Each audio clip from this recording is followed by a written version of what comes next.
नमस्कार दोस्तों, स्वागत करता हूं आप सभी का एक बार फिर से आपके अपने इस यूट्यूब चैनल पर। आज की क्लास में दोस्तों हम बात करने वाले हैं deviation in development.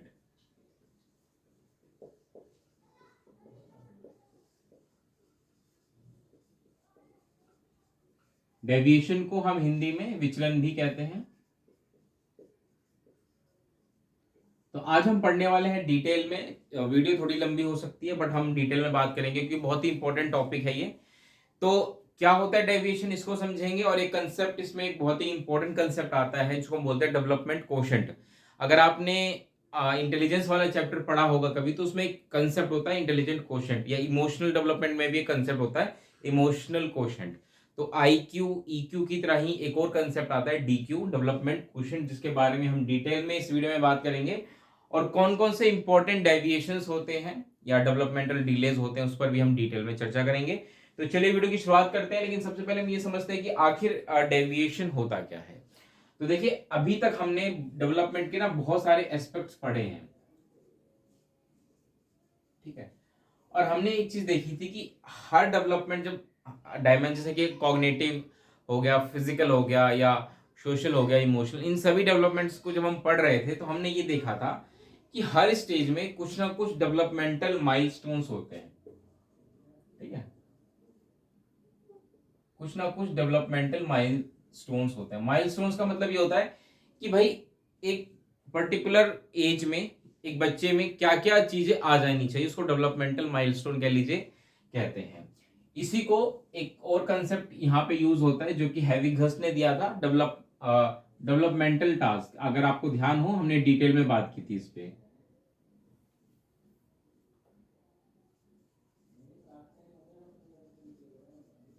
Developmental task, इस पर हमने डिटेल में बात की थी।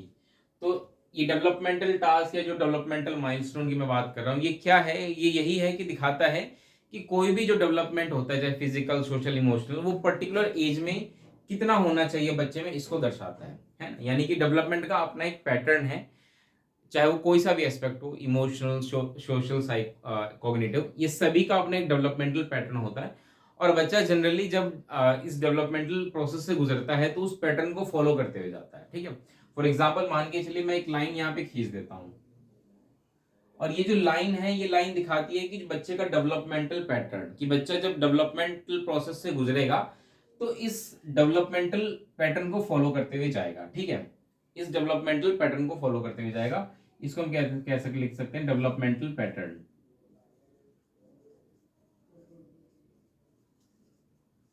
यानी कि इन जनरल जो डेवलपमेंट होता है वो कुछ इस पैटर्न में होता है, ठीक है। अगर हम बात करें डेविएशन की, तो डेविएशन का मतलब होता है कि अपने रास्ते से इधर उधर हो जाना, भटक जाना, ठीक है। अपने रास्ते से इधर उधर हो जाना, इसको हम बोलते हैं डेविएशन या विचलन, हिंदी में कह लीजिए। तो डेविएशन इन डेवलपमेंट का मतलब ही यही है कि जो डेवलपमेंटल पैटर्न होता है, या जो इन जनरल जो डेवलपमेंटल माइलस्टोन्स होते हैं एक बच्चे के डेवलपमेंटल प्रोसेस में थ्रू आउट द लाइफ, अगर बच्चा उस प्रोसेस से या उस पैटर्न से इधर उधर हो जाए, इधर उधर मतलब आगे भी हो जाए या पीछे रह जाए उस प्रोसेस में, तो उसको हम बोलते हैं डेविएशन, ठीक है। अब ये दो तरीके का हो सकता है कि बच्चा या तो आउट परफॉर्म करेगा, ठीक है, या फिर अंडर परफॉर्म करेगा। यही दो कंडीशन हो सकती है, इसके अलावा तो और कुछ नहीं हो सकता ना। कि अगर कोई डेवलपमेंटल पैटर्न है जो जनरली होता है डेवलपमेंटल, कि किस स्टेज में कितना डेवलपमेंट होना चाहिए बच्चे का, तो उस जनरल पैटर्न से या तो बच्चा आगे रहेगा, ठीक है, या फिर बच्चा पीछे रहेगा। यही दो डेविएशन हो सकती है, इसके अलावा कोई और डेविएशन नहीं हो सकती। फॉर एग्जाम्पल मान के चलिए, अगर एक बच्चा जो जनरली 1 डेढ़ साल, मतलब कि 12 13 महीने में बच्चा जनरली चलने लगता है, ठीक है। ये एक जनरल सी बात है कि जो सामान्य रूप से जो बच्चे होते हैं, अगर वो 12 से 13 महीने के होते हैं तो वो चलना शुरू कर देते हैं। तो कुछ बच्चे होते हैं जो हो सकता है वो आउट परफॉर्म करे, कि भाई कुछ महीने पहले, मतलब कुछ महीने का मतलब अगर मैं 12 महीने कह रहा हूँ, तो कुछ हो सकता है कि 10.5 या 10वें महीने में ही चलना शुरू कर दे।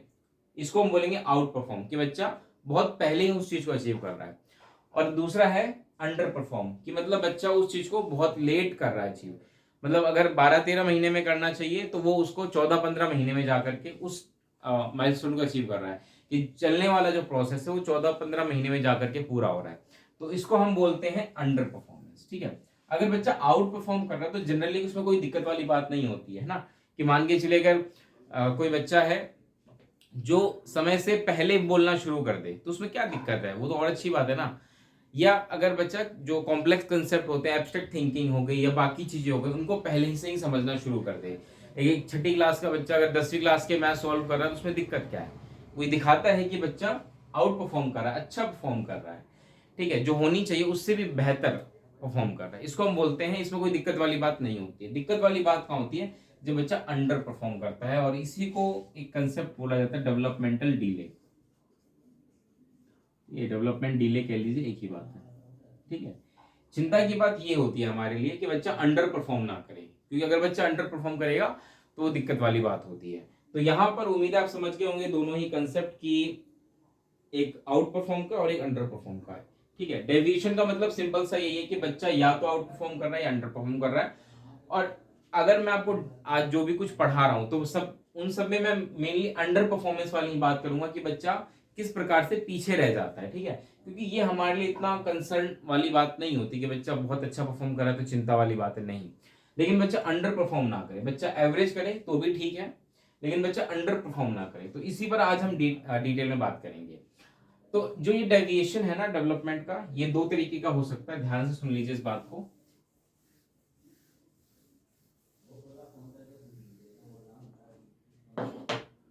ये जो डेविएशन होता है ये दो तरीके का हो सकता है, एक होता है टेम्पररी और एक होता है परमानेंट।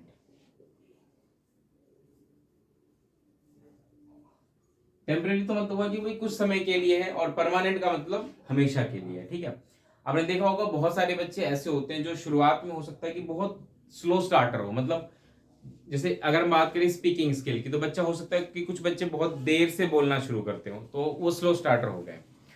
अब ये दो तरीके का हो सकता है, एक टेम्पररी भी हो सकता है और एक परमानेंट भी हो सकता है। मतलब कि बच्चा अगर स्लो स्टार्टर है, बहुत देर से बोलना शुरू कर रहा है, तो वो हो सकता है कि शुरुआत में उसने स्लो स्टार्टर रहा हो लेकिन बाद में वो नॉर्मल हो गया हो, है ना। और ये भी हो सकता है कि वो बेटर हो गया हो, दोनों ही पॉसिबिलिटी है।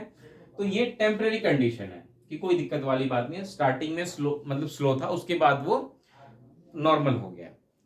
एक होता परमानेंट कि भाई हमेशा के लिए ही हो जाए, जैसे कि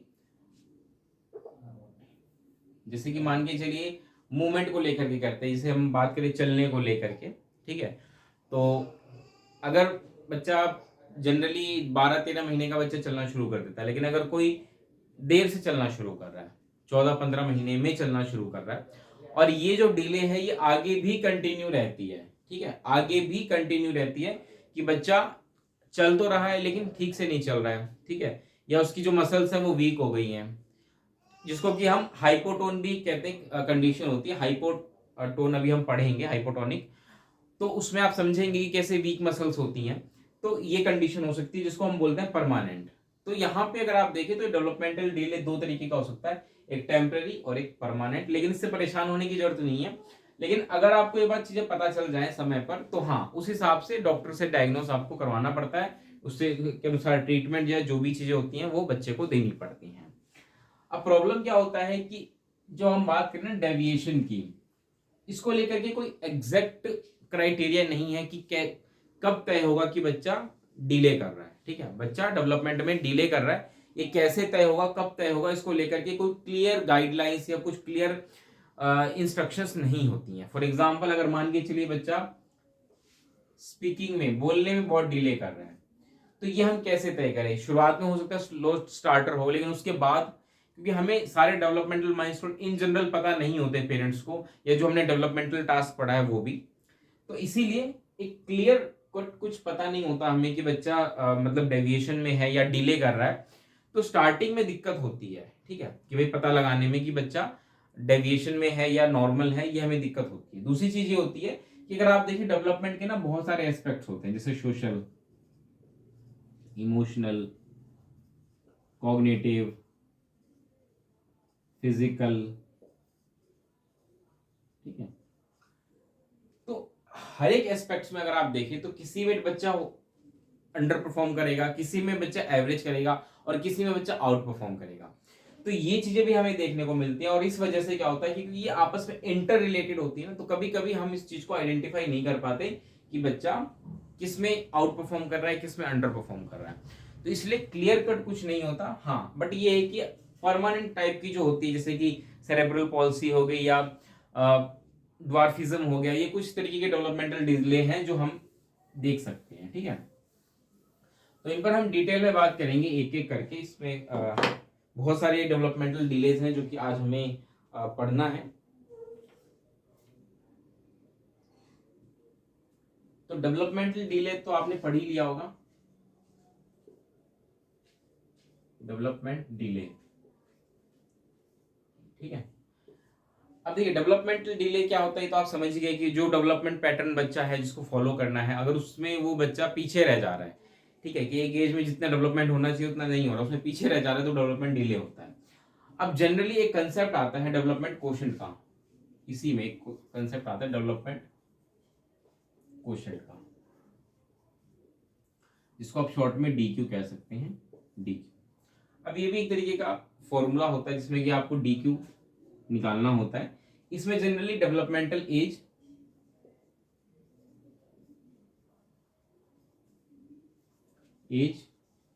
DA डिवाइडेड बाय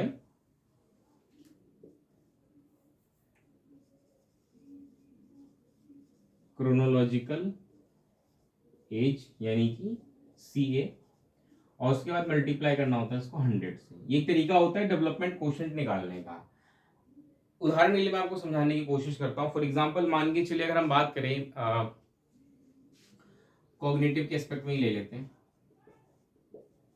ठीक है, मान के चलिए एक छठी क्लास का बच्चा, जो छठी क्लास में होना चाहिए, वो 10th क्लास के बच्चे की प्रॉब्लम को सॉल्व कर रहा है। अब जनरली जो बच्चा 6th क्लास में होता है उसकी एज कितनी होती है, 11 साल होती है।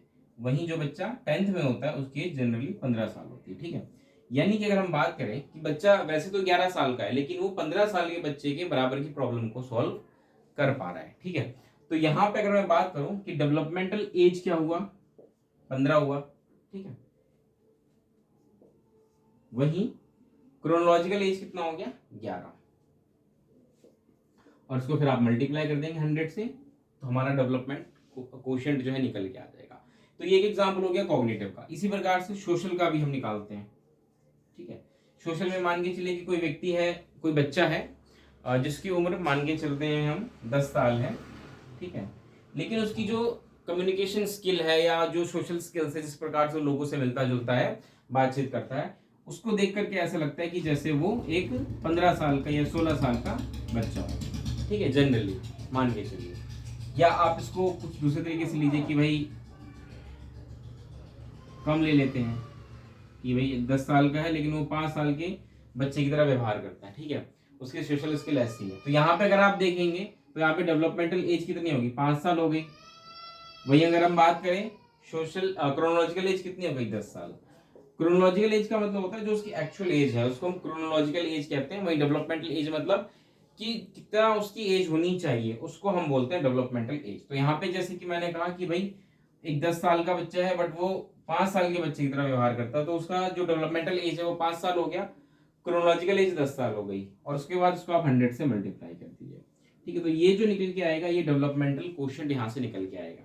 एक चीज ध्यान रखिएगा कि डेवलपमेंटल क्वोशंट जो है ना, वो अलग अलग जो एस्पेक्ट्स होते हैं ना डेवलपमेंट के, जैसे इमोशनल, साइकोलॉजिकल, या मतलब इमोशनल, फिजिकल और बाकी चीजें जो होती हैं, उन सबके लिए अलग अलग निकलता है। इस बात को समझ लीजिए। ऐसा नहीं है कि भाई मैंने सिर्फ कॉग्निटिव का निकाल दिया डेवलपमेंटल क्वोशंट तो ये बाकी चीजों पर भी अप्लाई होगा, या सिर्फ सोशल का निकाल दिया तो बाकी एस्पेक्ट्स भी बच्चे के उस हिसाब से होंगे। ये चीज नहीं होती है, इस चीज का आपको ध्यान रखना है। एक चीज ध्यान रखिएगा कि जो अगर DQ की वैल्यू, डेवलपमेंटल क्वोशंट की वैल्यू अगर 100 आ रही है, या 100 से 110 के बीच आ रही है, तो बच्चा नॉर्मल माना जाता है, जनरली नॉर्मल। ठीक है, 100 या उसके आसपास होती है तो नॉर्मल ही माना जाता है। लेकिन अगर इसकी वैल्यू, DQ की वैल्यू अगर 70 या इससे कम है, 70 या 70 से कम है, तब बच्चा माना जाएगा डेवलपमेंटल डिले। ठीक है, किस में आ जाएगा बच्चा, डेवलपमेंटल डिले में आ जाएगा, कि बच्चे में थोड़ी सी प्रॉब्लम है, कि जो बच्चे का डेवलपमेंट होना चाहिए जिस हिसाब से उस एज तक, वो अभी तक नहीं हुआ है। तो ये कंसेप्ट है DQ का, इसको आप अच्छे से समझ लीजिए और याद कर लीजिए, उसको उतार भी लीजिए। चलिए आगे बढ़ते हैं। अब हम थोड़ा सा देख लेते हैं कि भाई कितने तरीके के डेविएशंस होते हैं, इस पर हम बात कर लेते हैं। तो जनरली जितने एस्पेक्ट्स होते हैं डेवलपमेंट के, उसी हिसाब से डेवलपमेंटल डिले हमें देखने को मिलता है।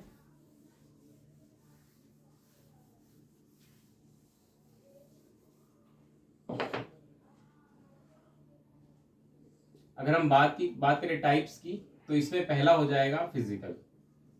ठीक है, फिजिकल और मोटर भी इसमें इंक्लूड कर देते हैं। इसमें वो सारे डेविएशंस आते हैं जिसका संबंध फिजिकल से होता है, कि भाई कि जिस एज में चलना चाहिए उस एज में बच्चा नहीं चल रहा है। ठीक है, या जिस एज में बच्चे को बैठना चाहिए उस एज में बच्चा नहीं बैठ पा रहा है। या फिर मोटर का मतलब हो गया कि बच्चे की जो मसल्स एक्टिविटीज होते हैं उससे रिलेटेड, कि भाई पेंसिल पकड़ पाना या कोई चीज उठा लेना, उसको होल्ड कर पाना, ये सब उसमें आता है। तो अगर बच्चा वो नहीं कर पा रहा तो इसका मतलब डेवलपमेंटल डिले में आ जाएगा वो। इसके अलावा अगला है कॉग्निटिव। कॉग्निटिव का मतलब होता है कि बच्चे की मेंटल एबिलिटीज जिस हिसाब से होनी चाहिए उस हिसाब से नहीं है। ठीक है, इसको हम बोलते हैं कॉग्निटिव। फॉर एग्जांपल, अगर कोई बच्चा पहली क्लास का बच्चा जनरली नंबर्स को पहचानना शुरू करता है, 1 डिजिट के जो नंबर्स होते हैं खासकर 1 से लेकर 10 तक, उनको अच्छे से पहचानता है, आइडेंटिफाई करता है।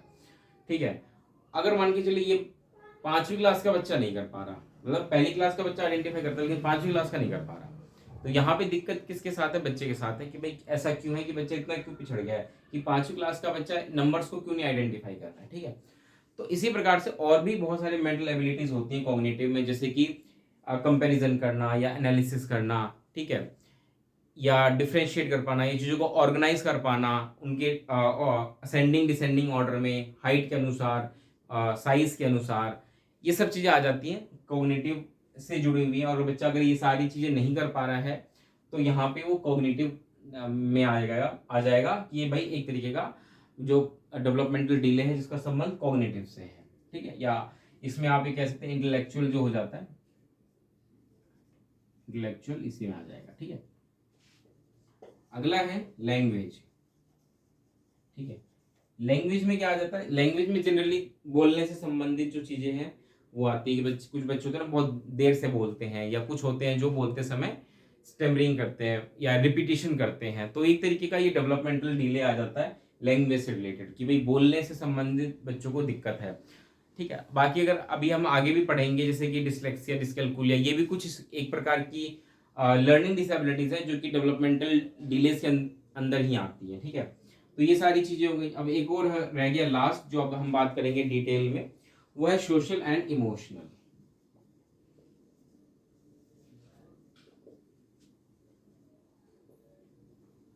सोशल एंड इमोशनल मतलब कि बच्चा बाकी लोगों से ठीक से बात नहीं कर पा रहा, सोशल इंटरेक्शन जिसको हम कहते हैं वो बच्चा ठीक से नहीं करता है। ठीक है, या इमोशंस उसके कंट्रोल में नहीं रहते हैं, इमोशंस को लेकर के उसके साथ प्रॉब्लम है। तो जैसे ऑटिज्म वाले जो बच्चे होते हैं जनरली वो इससे पीड़ित होते हैं, जो सोशल इंटरेक्शन जो हम कहते हैं ना उनमें बच्चों में नहीं होता है। तो ये सारी चीजें, तो मुख्य रूप से यही 4-5 प्रकार होते हैं जो आपको पता होना